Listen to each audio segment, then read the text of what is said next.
Well, I want to give Congressman Paul a chance to weigh in here because foreign policy is something that a lot of people think is your Achilles heel when it comes to getting elected.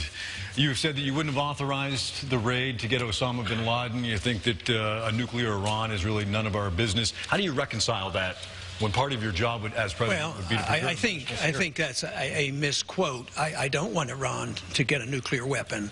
I voted to go after bin Laden, so that, takes care of that. But, this business about when to go in, I don't think it's that complicated. I think we've made it much more complicated than it should be. Yes, the president is the commander-in-chief, but he's not the king. And that's why we fought a revolution, not to have a king and decide when we go to war. We would have saved ourselves a lot of grief if we only had gone to war in a proper manner. And the proper manner is the people elect congressmen and senators to make a declaration of war, and then we become the commander-in-chief and we make these decisions. But we went into Afghanistan, we went into Iraq, and now we're in Pakistan. We're involved in so many countries now. They want to move on to Syria, and they can't. There's some in Washington now can't wait till they start bombing Iran. We have to change this whole nature.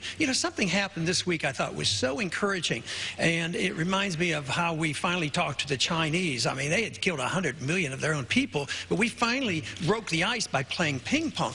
But today, the American Navy picked up a bunch of fishermen, Iranian fishermen, that had been held by the pirates and released them.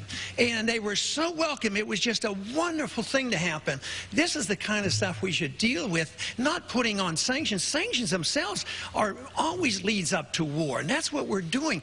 Eastern Europe is going to be destabilized if they don't have this oil, and this just pushes Iran right into the hands of the Chinese. So our policy may be well-intended, but it has a lot of downside, a lot of unintended consequences, and unfortunately, blowback.